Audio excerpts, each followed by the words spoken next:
On 5 News, a terrible tragedy in Birmingham.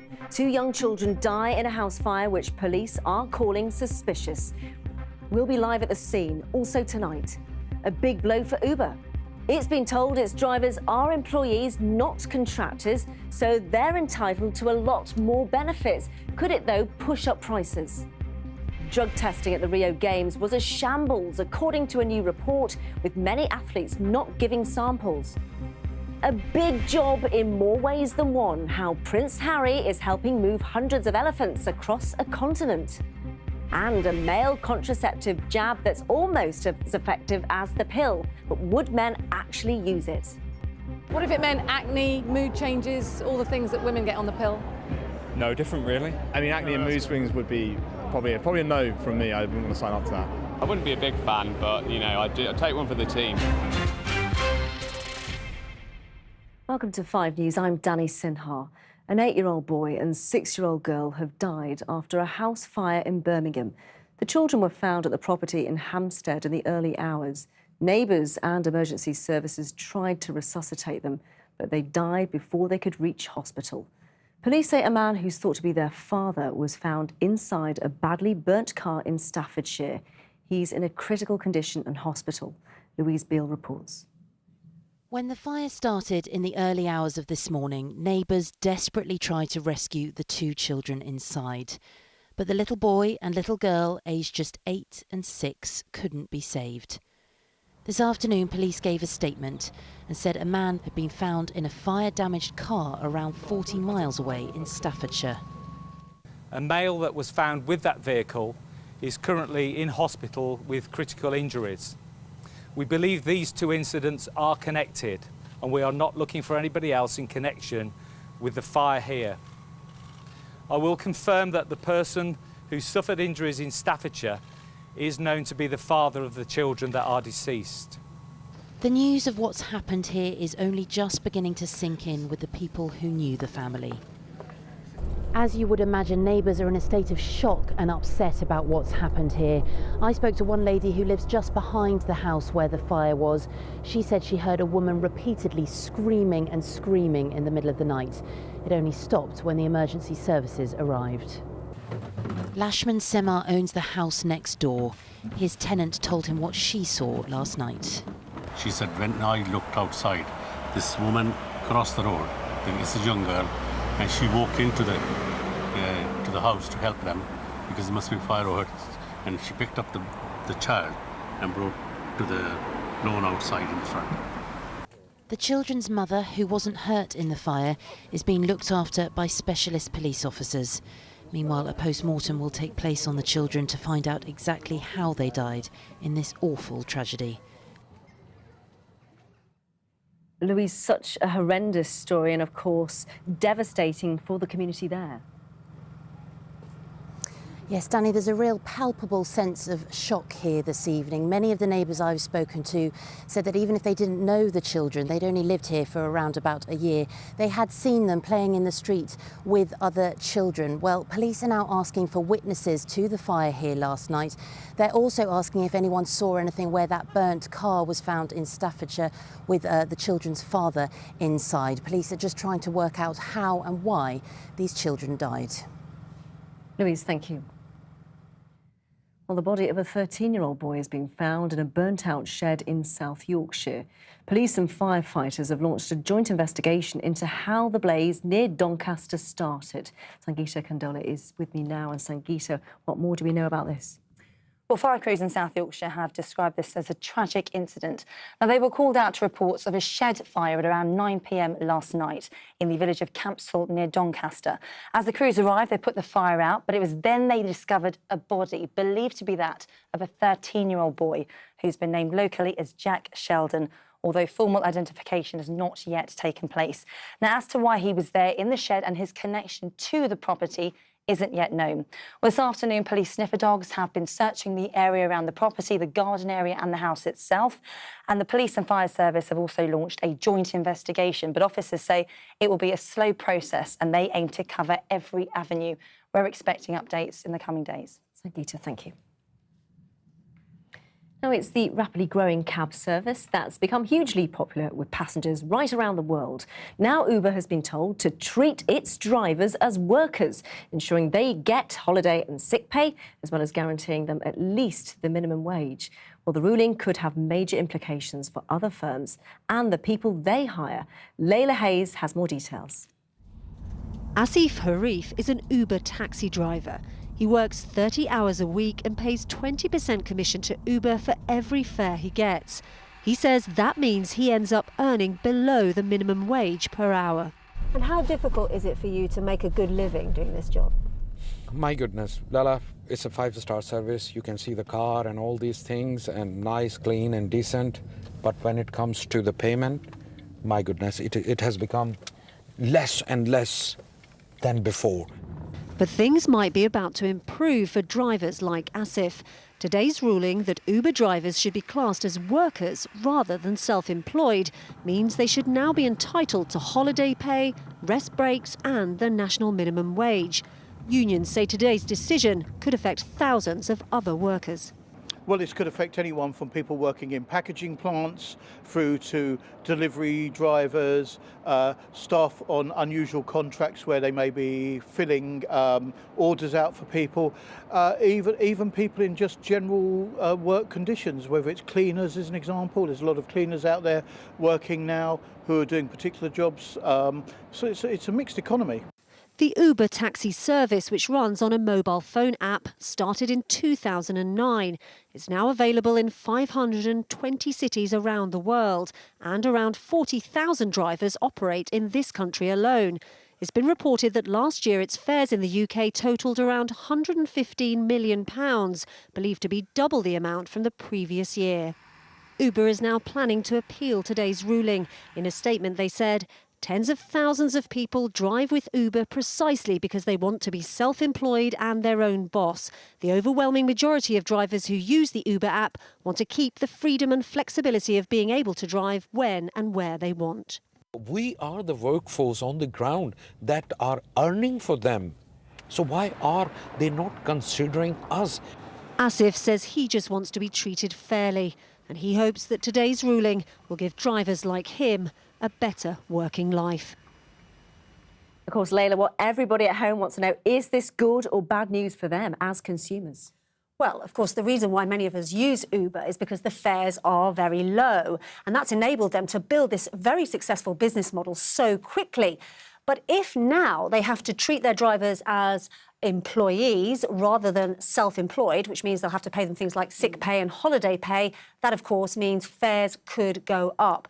Now, it's worth noting that only 2 of their drivers took this case to the tribunal, and Uber insists that the majority of their drivers like being self-employed and that business practice. They, of course, are appealing, so we shall see. Absolutely, wait and see. Layla, thank you very much.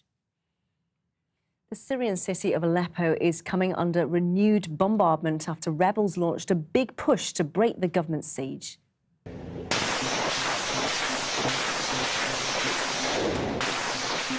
They've fired hundreds of missiles into the western part of the city, which is held by the country's army. Well, in response, Russian generals have asked Vladimir Putin to restart their airstrikes after a 10-day pause. Around 275,000 people have been caught up in the fighting for several months. The United Nations says so-called Islamic State has taken tens of thousands of people hostage in the Iraqi city of Mosul, and they're using them as human shields. It says IS also murdered 232 people for refusing to comply with their orders.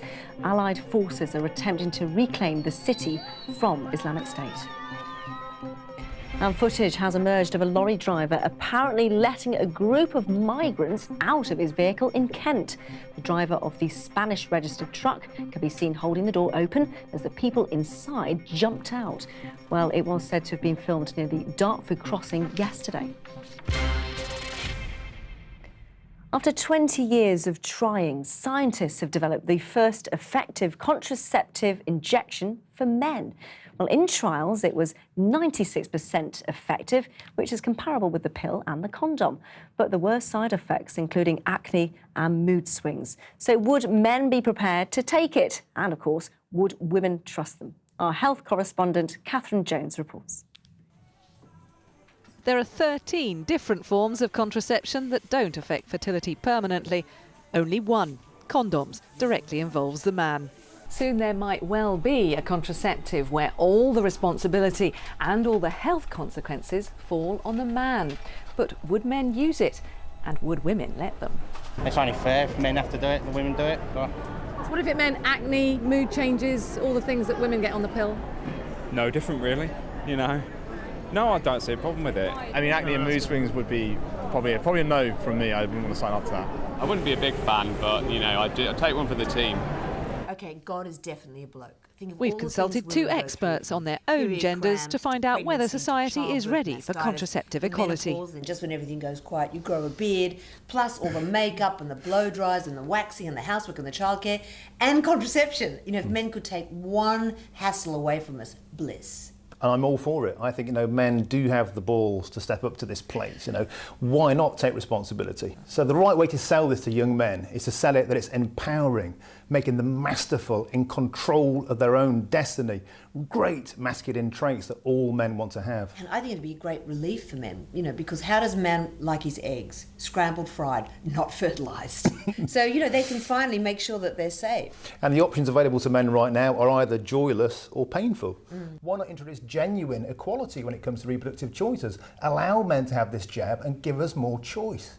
Ultimately, it may be the women who need most persuading. He might not necessarily be as inclined to be honest about it, or, you know, if he needs a top up, he might not necessarily go and get that on time. The man can walk away, yeah. So no, I'd like the women to stay in charge where that's concerned. So devising a male contraceptive as effective as those for women isn't just a scientific challenge. Attitudes will also need to change to make preventing pregnancy much more of a man's concern. Catherine Jones, 5 News. Still to come on the programme. Happy Feet, how the world's biggest marine park has been created in Antarctica. And Prince Harry launches a new initiative to help save Africa's elephants. All that and more after the break.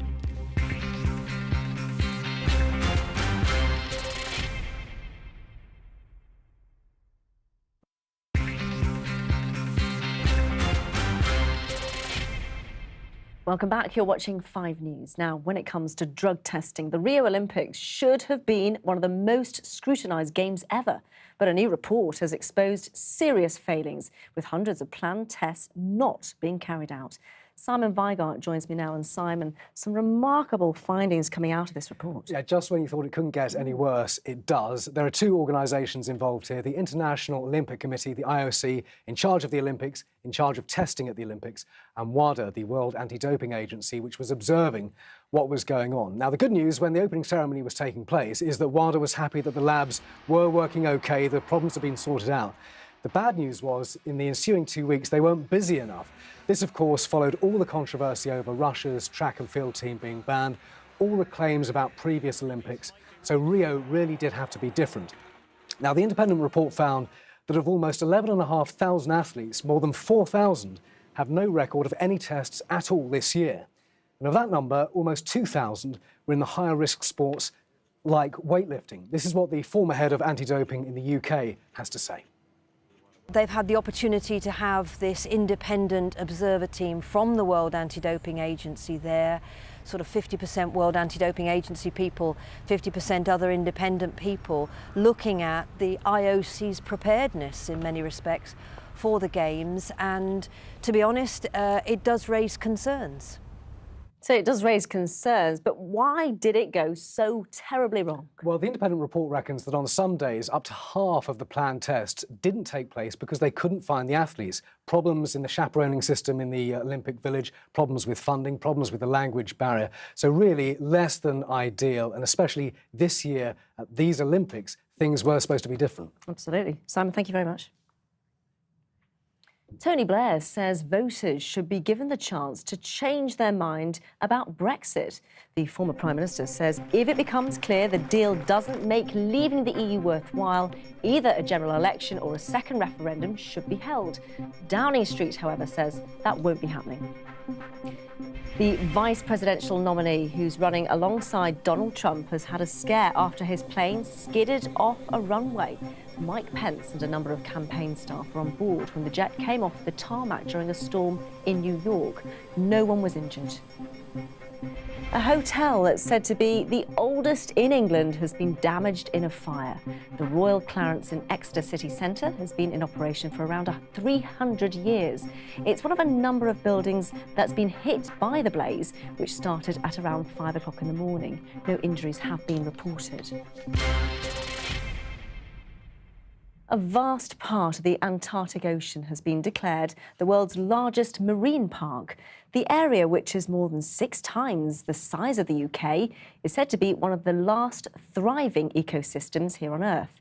24 countries and the EU have now agreed to protect it from fishing for the next 35 years, as Ruth Liptrop now reports. For these little guys, the Ross Sea in Antarctica is home, so they'll no doubt be delighted that they're now living in the world's largest marine protected area. Hooray! Around 600,000 square miles of the Southern Ocean will gain protection from commercial fishing for 35 years. It's been described as the Earth's most pristine marine ecosystem and globally important as nutrients from its deep waters are carried on currents around the world. As the UN patron for the oceans, Lewis Pugh has been campaigning for this for years by swimming in the icy waters. It's like a polar garden of Eden. You've got sea ice everywhere, you've got enormous great icebergs, you have got emperor penguins, which are big penguins, you've got the small little Adelie penguins, you've got whales, you've got seals, you've got leopard seals. It's truly astonishing, but this area now is facing the threat of overfishing, and so it was time now to protect this area once and for all. For Lewis, the point of the Antarctic swimming was to get the attention of Russia. The country has a culture of cold water swimming, and they were also the last ones holding out on the deal. I remember doing the swim down there, so at the most southern place in the world. You can't swim any further south. There's an enormous great ice shelf in front of you. There's no water further south. And there was a small boat next to me with my crew ready to look after me if there was any problem. And I saw a wave whack up against the side of the boat. I saw some spray come up and it actually froze midair. That's how cold it is. Well, it certainly seems to have paid off, with delegates from 24 countries and the European Union getting on board. We've had a real achievement today. We've created the world's largest marine protected area, and that's a major step forward for marine conservation globally. So it's a wonderful moment. Of course, this little fella is completely unaware of how significant the agreement is, but he'll be relieved to hear that he's exempt from the no fishing rule. Ruth Liptrot, 5 News. Well, one man who's been doing his bit for the world's wildlife is Prince Harry. Conservationists in Africa have released footage of the prince's summer project to help save 500 endangered elephants in Malawi. Well, he described the experience as amazing. Minnie Stevenson now reports. You can't imagine anywhere like this existing without elephants. They are one of the world's most endangered species, and so a mission to save hundreds of elephants in the southern African country of Malawi is being led by Prince Harry. In some countries the numbers are, dropping unbelievably quickly. In other countries you've got, almost too many. So there's this weird imbalance. The Prince has invited the world to see his conservation work. Known for his hands-on approach, Harry has helped to move the tranquilised elephants hundreds of miles to save them from poachers. In a weird way, they know we're here to help. Otherwise, in the wake-up box would be a completely different story. And they're so calm, they're so relaxed. They need to be moved to another place. So this is the most efficient and least invasive way of being able to do it. Poaching of African elephants for ivory, which is reducing the population of the animals faster than they can reproduce, is worth an estimated £150 million a year. And the body's left here wasted. Just last year, the Prince visited South Africa's Kruger National Park, where he was shown the body of a baby rhino killed by poachers. Clearly moved, he then spoke passionately, asking the world to take action. Already this year, 1,500 rhinos have been killed in this country. That is 4 every day.